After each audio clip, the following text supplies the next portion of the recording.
10 juta dikali 2 juta hanya 20 triliun. Kalau saya gubernurnya bagi.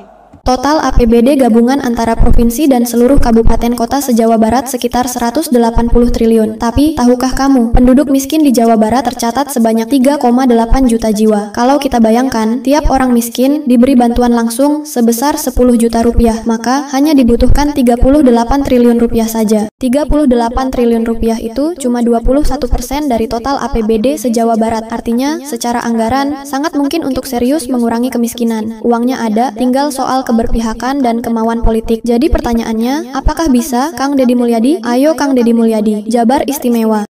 Jangan-jangan Pak Farel ini lebih nyaman jadi pahlawan di media sosial aja. Namun, dengan hal ini, saya mencermati adanya kekhawatiran dari berbagai pihak, terutama beberapa orang tua yang... Wah, Pak Farel ini memang mantap dan keren sih. Ngomongnya gampang banget. Katanya, ngatasin anak bandel tuh hanya cukup dengan kasih sayang dan pendekatan psikologis gitu aja. Padahal di lapangan udah beda cerita, bro. Anak-anak yang udah bandel yang nggak bisa cuma diajak ngomong sambil ngopi gitu aja. Kalau beneran loh ada perubahan, ya harus ada tindakan, bro. Bukan cuma wacana doang. Bukannya Bupati Purwakarta udah ngajakin lo tuh, bro, turun ke lapangan. Nggak usah cuma di belakang layar ngomong solusi, mending langsung terjun aja.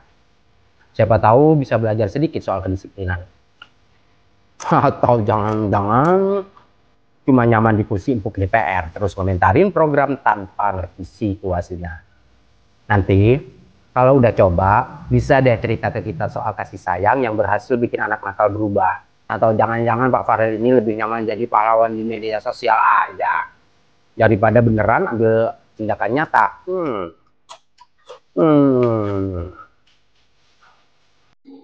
Deddy Mulyadi lain Bapak Aing. Itu banner bertebaran di Bandung, di beberapa titik di Bandung. Cukup menarik ketika saya melihat banner tersebut, jadi teringat gitu. Ya memang kalau kita kaitkan dengan kalimat Bapak, ya memang Deddy Mulyadi bukan Bapak lu, bukan.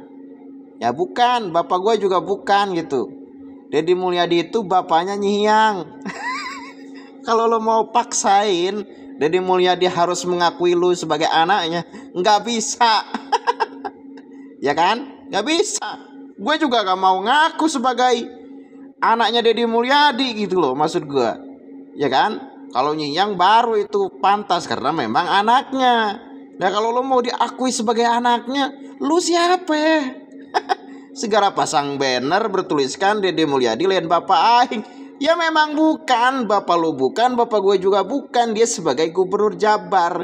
Itu Bapak Aing itu slogan. Ngerti gak sih lu? Kalau mau diakui anaknya ya susah juga ya. Tes DNA lah.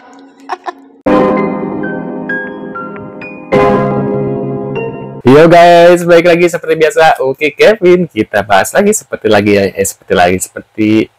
ada yang viral lagi maksudnya guys.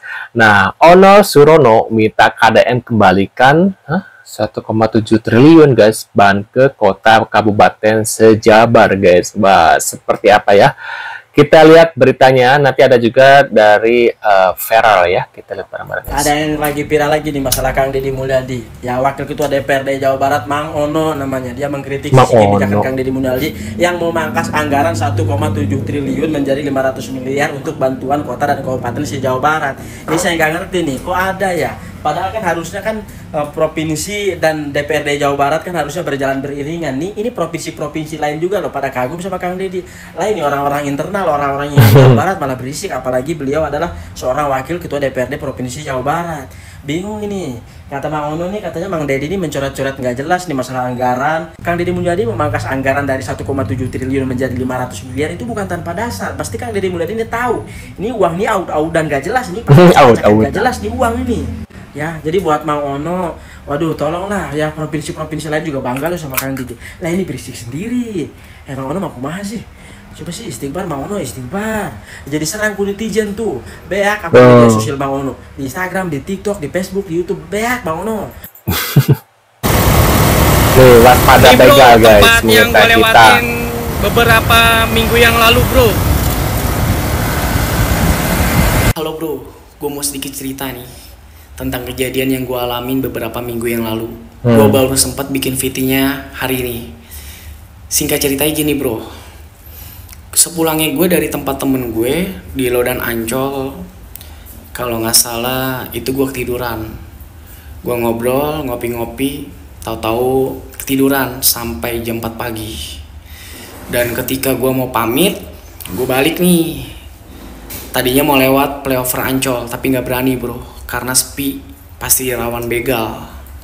Ya udah dong, akhirnya gue cari alternatif, gue lewat Industri Kemayoran. Gue jalan lewat Industri Kemayoran, pas di depan pasar mobil Kemayoran, gue ngeliat ada yang aneh bro. Ada satu kendaraan yang melintas di situ, cuma ada kendaraan gue sama kendaraan dia. Itu bonceng 3. Kalau gue lihat-lihat sih samar-samar itu masih muda semua lah. Tiba-tiba dari berapa ratus meter itu ngarah ke gue, lampunya nyorot ke gue, lawan arah. Terus satu berdiri, satu di motor, satu mau ke tengah jalan. Karena gue udah yakin, udah gelagat mencurigakan, gue udah tancap gas dari berapa ratus meter. Ketika gue mau sampai flyover Kemayoran itu, tiba-tiba ada satu orang yang turun dari motor lari ke tengah jalan. Gue nggak ngerti dia ngapain. Kayaknya dia ngambil sesuatu ke tengah jalan. Wah udah gue panik. Di situ gue langsung tancap gas menuju Rumah Sakit Mitra Kemayoran. Gue ngeliat di spion dia ngejar. Tapi karena gue udah kepalang jauh, akhirnya dia nggak ngejar lagi. Gue mau sedikit cerita aja bro, sedikit saran buat kalian nih, khususnya nih yang suka ngalong daerah Jakarta Pusat, apalagi daerah Kemayoran. Hati-hati bro kalau lewat pasar mobil Kemayoran dan sekitarnya itu, hati-hati bro. Kita nggak pernah tahu hari apes nggak ada di tanggalan. Benar. Jadi sebelum itu terjadi, kita jaga-jaga aja. Ketika kalian lewat situ, lebih baik kalian tancap gas, kebut, nggak usah pelan, karena yakin pasti ada sesuatu yang mengintai kita gitu. Jadi cerita yang barusan gue ceritain ini itu semoga bermanfaat buat kalian. Lebih baik kita menghindari tempat-tempat yang sekiranya rawan begal. Walaupun kita nggak tahu itu begal atau enggaknya, ya kita jaga-jaga aja gitu. Karena kan niat kejahatan itu bukan karena ada niatnya bro, tapi karena ada kesempatan gitu. Jadi hati-hati buat kalian ya bro. Sehat-sehat, jaga diri baik-baik, pastinya tetap utamakan keselamatan. Salam satu aspah. Nah, ada Gus Miftah nih guys ya. Gus Miftah tanpa KDM. Bagaimana tanggapan Abah terkait pendidikan barak militer yang dilakukan oleh Gubernur Jawa Barat? Program itu, Kang Dedi itu sempat WA saya. Bagaimana menurut Abah tentang program saya pendidikan di barak militer? Itu bukan wajib militer, tapi pendidikan di barak militer. Ini bukan militerisme, ini bukan militerisasi. Saat itu WA Abah ke Kang Dedi apa? Anak nakal, ada jiwa yang minta disentuh. Marilah kita renungkan, apakah benar mereka nakal? Islam tidak mengajarkan kita untuk membuang anak-anak yang bermasalah, tapi justru mereka adalah ladang dakwah. Nabi tidak pernah memukul, tapi merangkul. Kang Dedi Mulyadi, beliau ingat firman Allah dalam surat At-Tahrim ayat 6, Qu anfusakum wa ahlikum naro. Wahai orang-orang yang beriman, peliharalah dirimu dan keluargamu dari api neraka.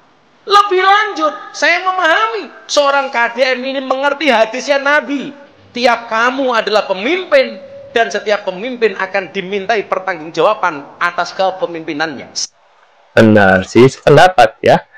Ya mungkin dengan adanya kebijakan dari KDM tentang militer ini, anak-anak nakal, ya seperti tadi ya kasusnya yang ada begal, itu kan termasuknya anak-anak yang nggak diurus sama orang tua ya, yang nggak dididik sama orang tua, makanya mereka jadi begal lah, jadi geng-gengan lah, inilah ya.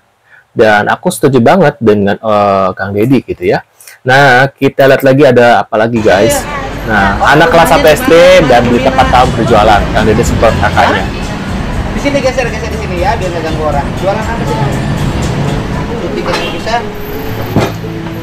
Ini jualan apa? Ini namanya siapa? Namina saha? Ya Allah, kasihan masih kecil banget. Namina saha? Udah jualan tuh nggak ngerti lagi. Hah? Ini namanya siapa? Irma. Rumahnya di mana? Hah? Cirata itu Tegal Baru. Cirata urangna urang mana? Urang Cipicung masuk Sukatani.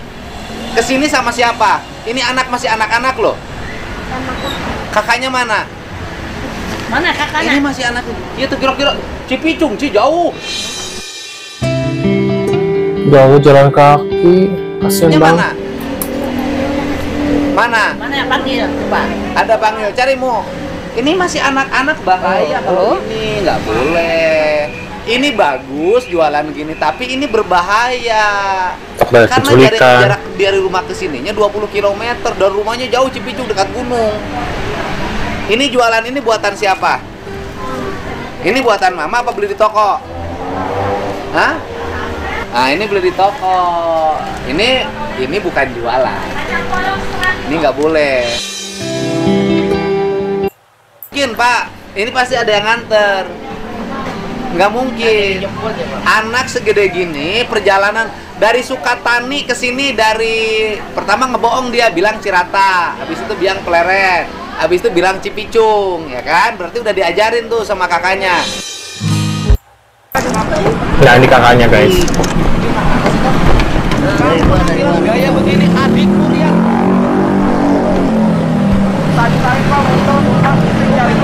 Tadi muter. Dari Bandung Barat. Nah, buat kalian penasaran bisa lihat ditonton di videonya Kang Deddy ya, channelnya ya guys.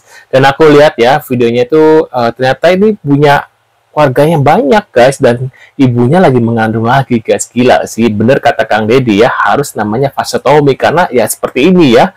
Kasihan ya korbannya jadi anak-anak guys. Menurut pendapat kalian gimana nih setelah melihat ini dan tadi beberapa videonya? Mungkin kalian punya komentar, bisa tulis di kolom komentar. Terima kasih sudah hadir dan sampai jumpa di video selanjutnya. See you guys.